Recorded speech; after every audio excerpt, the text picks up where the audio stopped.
আসসালামু আলাইকুম রহমতুল্লাহ। সুপ্রিয় শিক্ষার্থী বন্ধুরা, আশা করি তোমরা সবাই অনেক ভালো আছো এবং সুস্থ আছো। তো আজকে আমরা এই অধ্যায়ের আরেকটা গুরুত্বপূর্ণ বিষয় বিপরীত ফাংশন নিয়ে আলোচনা করব। ঠিক আছে, ইনশাল্লাহ আজকের এই ভিডিওটা দেখলে আশা করি তোমাদের বিপরীত ফাংশন নিয়ে আর কোনো সমস্যা থাকবে না। ঠিক আছে, আচ্ছা, তো দেখো বিপরীত ফাংশন বের করার বা নির্ণয় করার আগে আমরা বিপরীত ফাংশনটা কি জিনিস সেটা সম্পর্কে একটু ধারণা নেব। ঠিক আছে, তো দেখো আমরা জানি যে কোনো সংখ্যা, ঠিক আছে, এই যে ধরো এ, এটার বিপরীত, হ্যাঁ, এটা যদি বলি এটার বিপরীত কি, এটার বিপরীত হবে 1/a। তার মানে এটার নিচে যে 1 ছিল সেই 1 যাবে উপরে আর এ আসবে নিচে, এটাকে বলে বিপরীত ফাংশন। ঠিক আছে, তাহলে এ এর বিপরীত ফাংশন হলো 1/a। এটাকে কিন্তু আবার একটু ভিন্নভাবে লেখা যায়। ঠিক আছে, এটাকে লেখা যায় কি, a ইনভার্স 1। এই যে দেখছো, অর্থাৎ 1/aটারই একটু অ্যাডভান্স রূপ হচ্ছে a ইনভার্স 1। ঠিক আছে, একই রকমভাবে x যদি আমার একটা সংখ্যা হয় তাহলে এটার বিপরীত হবে x ইনভার্স 1। ঠিক আছে, বিপরীত সংখ্যা হবে x ইনভার্স 1। কথা কি বুঝতে পারছো? আচ্ছা, এখন আমরা কিন্তু খুব সহজেই লিখতে পারতেছি যে এরকম এককভাবে কোনো সংখ্যা থাকলে সেটার বিপরীত সংখ্যা জাস্ট কি হয় বলো দেখি, ইনভার্স দিলেই হয়ে যায়। ঠিক আছে, কিন্তু যেগুলো একটু বড়, যেমন ধরো 2x প্লাস 1 আছে, আবার নিচে 3x প্লাস 2 আছে, এইটার বিপরীত কি হবে?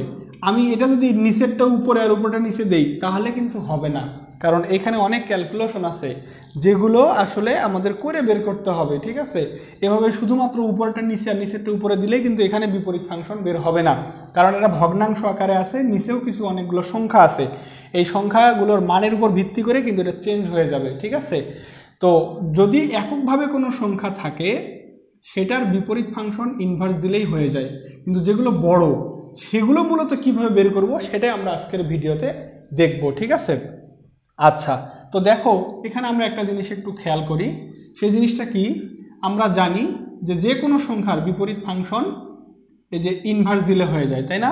তাহলে আমরা যদি এফ এর বিপরীত ফাংশন, যেহেতু আমাদের ফাংশন নিয়ে কাজ করতে হবে, তাহলে যে যদি শুধু এফ থাকে এটার বিপরীত ফাংশন কী হবে বলো তো? এফ ইনভার্স 1 না, এরকম না? আর তার সাথে যদি আমি আর একটা এফ গুণ করে দেই তাহলে এটার মানটা আসলে কি হবে? আচ্ছা দেখো, আমরা জানি এফ ইনভার্স 1 মানে হচ্ছে 1/f, এই যে এটা, আর তার সাথে এখানে কি ছিল বলো, একটা এফ ছিল, তাই না?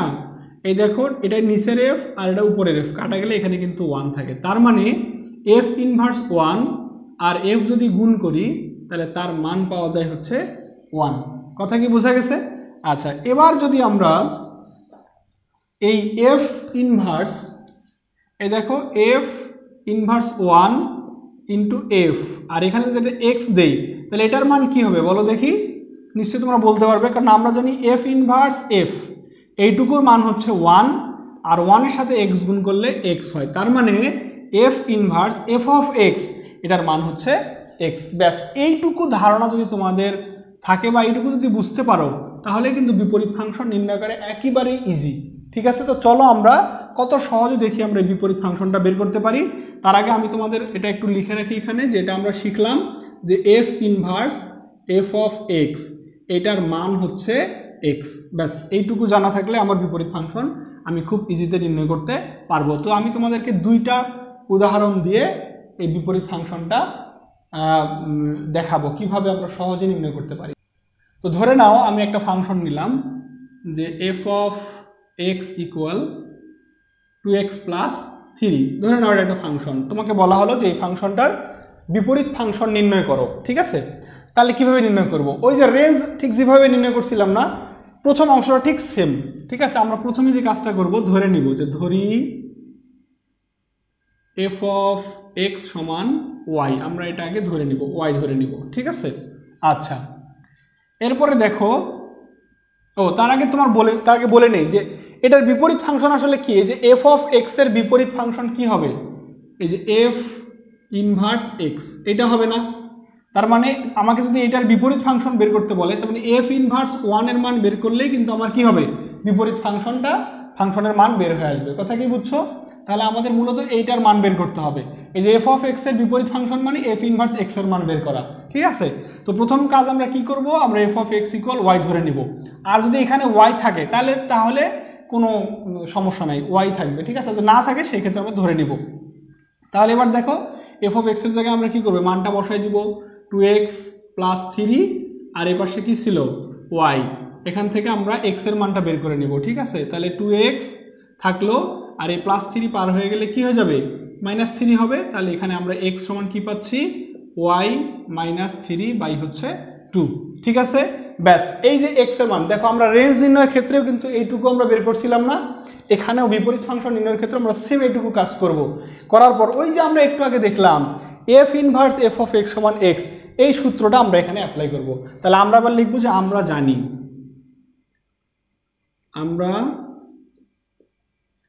আমরা কি জানি যে F inverse F of x এটার মান হচ্ছে এক্স, ঠিক আছে। আচ্ছা, এবার দেখো যেহেতু আমরা বিপরীত ফাংশন এফ ইনভার্স এক্স এর মান বের করব, সুতরাং এই যে আমাদের উদ্দেশ্য কিন্তু এফ ইনভার্সের মান বের করা, তাই না, এফ ইনভার্স 1। এই জন্য আমরা এফ ইনভার্স 1টা যা আছে তাই রাখবো, এটা আমরা চেঞ্জ করব না, এটা যা আছে তাই থাক, যেহেতু আমরা বের করব। আর এই যে দেখো এফ অফ এক্স সমান, আমরা একটু কি ধরে নিয়েছিলাম বলো তো, ওয়াই ধরে নিয়েছিলাম না। তাহলে সেই এফ অফ এক্স এর জায়গায় আমরা ওয়াই বসাই দিব। আর একটু আগে দেখো আমরা এক্স এর মান কিন্তু বের করছি, এই এক্স এর জায়গায় আমরা এক্স এর মানটা বসাই দিব। তাহলে এক্স এর মান কি, ওয়াই -3, নিচে হচ্ছে 2। আর দেখো আমরা কিন্তু বিপরীত, যেহেতু আমাদের ফাংশনটা ছিল এফ অফ এক্স, যেটার বিপরীত ফাংশন কি এফ ইনভার্স এক্স, আমাদের এফ ইনভার্স ঠিকই আসছে, কিন্তু এখানে এক্স এর জায়গায় কি আসছে, ওয়াই আসছে না। আমরা জাস্ট খুব সহজে শুধু এক্স এর জায়গায় ওয়াই এর জায়গায় এক্স বসাই দিব। তাহলে আমাদের এখানে কি থাকলো, এফ ইনভার্স 1, এই ওয়াই এর জায়গায় কি বসাই দিব, এক্স। আমরা জানি এই পাশে যেহেতু আমরা ওয়াই এর জায়গায় এক্স বসাই দিছি, ওই পাশে যেখানে যেখানে ওয়াই আছে সেখানেও আমাদের কি বসাই দিতে হবে, এক্স বসাই দিতে হবে। তাহলে এখানে ওয়াই এর জায়গায় আমি এক্স বসাই দিলাম, -3/2। দেখো এই যে এইটুকুর মানই তো আমার ছিল বিপরীত ফাংশনে, যে এফ অফ এক্স এর বিপরীত ফাংশন কি এফ ইনভার্স এক্স না, এই যে যার মান বের হচ্ছে x -3/2, দেখছো। তাহলে এটাই হলো আমার বিপরীত ফাংশন, এটাই হলো আমার অ্যান্সার, ঠিক আছে। তো চলো আমি আর একটা উদাহরণে তোমাকে দেখাই দেই। তাহলে দেখো এবার এই উদাহরণের দিকে একটু খেয়াল করো। ধরে নাও এই ফাংশনটা দেয়া আছে এবং তোমাকে বলা হলো এই ফাংশনের বিপরীত ফাংশন বের করো। তার মানে আমার কিসের মান বের করতে হবে বলো দেখি, এফ ইনভার্স এক্স এর মান, এটার মান বের করতে হবে, তাই না। তাহলে একদম সেম কাজ, প্রথম কাজ হলো আমরা ধরে নিব। তাহলে আমরা কি লিখবো, যে ধরবো যে F of X equal Y, এই যে আমরা ওয়াই ধরে নিব, ঠিক আছে। এরপর কাজ হচ্ছে এই এফ অফ এক্স এর জায়গায় এফ অফ এক্স এর মানটা বসাই দেবো। এফ অফ এক্স এর মান কি বলো দেখি, 3x - 2, আর হলো 5x - 7, আর এই পাশে কি ছিল ওয়াই। তাহলে এইখানে দেখো, এখান থেকে মূলত আমার উদ্দেশ্য কি বলতো, এক্স এর মান বের করা না। তাহলে আমরা এখান থেকে এক্স এর মান বের করবো, আড়াআড়ি গুণ করো, এটার নিচে কি আছে মনে মনে 1। তাহলে আড়াআড়ি যদি গুণ করি, 5x - 7 এর সাথে y গুণ করতে হবে, 3x - 2 এর সাথে 1। তাহলে আমরা এই পাশে আগে গুণ করি। তাহলে 5x এর সাথে y গুণ করলে কি হয়, 5xy। তারপর কি চিহ্ন আছে, মাইনাস। 7 এর সাথে y গুণ করলে কি হয়, 7y। এরপরে সমান। এবার আমরা জানি 1 এর সাথে কোনো কিছু গুণ করলে ওইটাই হয়, তার মানে 3x - 2 এর সাথে 1 গুণ করলে 3x - 2 হবে, ঠিক আছে।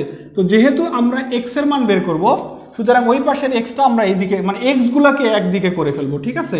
তাহলে এখানে দেখো, এখানে আছে 5xy, আর এই যে 3x সমানের ওই পাশে প্লাস ছিল, এই পাশে আসলে কি হয়ে যাবে, -3x হয়ে যাবে না। আর তারপরে সমান দিলাম। এবার দেখো এই -7y সমানের এই পাশে আসছে, যে ওই পাশে পার করে দিই তাহলে কি +7y হয়ে যাবে না। আর ওখানে আগে থেকে ছিল -2, অর্থাৎ এই লাইনটাতে আমি যে কাজটা করছি, এক্স গুলাকে একদিকে করছি, এক্স ছাড়া বাকি যেগুলো ছিল সেগুলোকে সমানের আরেক দিকে করে ফেলছি, যেহেতু আমি এক্স এর মান বের করব। তো এখান থেকে আমি কি করব, এক্স কমন নিব। যদি এখান থেকে এক্স কমন নেই, তাহলে দেখো এক্স চলে গেলে এখানে কি থাকে, 5y থাকে না, মাইনাস, এখান থেকে এক্স গেলে থাকে 3, সমান এ পাশে আছে কি 7y - 2, ঠিক আছে। আচ্ছা, তারপর এবার দেখো, এবার আমরা যে কাজটা করব, এখানে এক্সকে রেখে দিব। আমরা জানি এক্স এর সাথে এই পুরো অংশটা গুণ অবস্থায় আছে, ওই পাশে ট্রান্সফার করে দিলে ভাগ হয়ে যাবে। তাহলে এখানে আগে থেকে ছিল 7y - 2, আর এখানে ভাগ হয়ে গেল 5y - 3। কথা কি বোঝা গেছে? ব্যাস এই পর্যন্ত আমরা বের করে নিয়ে আসবো। নিয়ে আসার পর কি যেন আমাদের কাজ ছিল, ওই যে আমরা জানি ওইটা আমরা লিখে ফেলবো। তাহলে আমি এই পাশে লিখলাম, তাহলে আমরা এখন লিখবো কি, আমরা জানি, আমরা কি জানি যে F inverse F of x সমান হচ্ছে এক্স। তাহলে যেহেতু আমরা এফ ইনভার্স এক্স এর মান বের করবো, এই জন্য এফ ইনভার্সটা আমরা রেখে দিব। তাহলে এফ ইনভার্স এখানে থাক, আর এই যে এফ অফ এক্স সমান আমরা কি ওয়াই ধরছিলাম না, তাহলে সেই ওয়াইটা আমরা এখানে বসাই দিব, আর এই এক্স এর জায়গায় আমরা এক্স এর যে মানটা বের করলাম সেটা বের করব।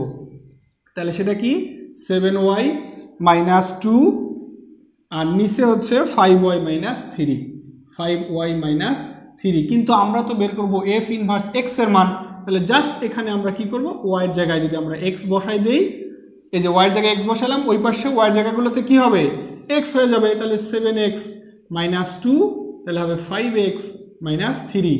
এটাই হলো আমার এই এফ অফ এক্স এর বিপরীত ফাংশন। কথা কি বোঝা গেছে? দেখো কত সহজ। তাহলে তোমরা যদি একটু নিয়মগুলো মনোযোগ সহকারে দেখো, তাহলে আমার বিশ্বাস এই অধ্যায়ের যে কোনো ম্যাথ আসুক না কেন তোমরা অনায়াসে সেটা সমাধান করে ফেলতে পারবে। ঠিক আছে? তো অবশ্যই আমার ভিডিওগুলো ভালো করে মনোযোগ সহকারে দেখবে। যদি কোনো সমস্যা হয় কমেন্ট বক্সে কমেন্ট করবে, আমি দরকার হলে প্রয়োজন হলে আমি আবার ওই বিষয়টা সম্পর্কে নতুন কোনো ভিডিও ইনশাল্লাহ নিয়ে আসবো। তো সেই পর্যন্ত সবাই সুস্থ থাকো, ভালো থাকো, আল্লাহ হাফিজ।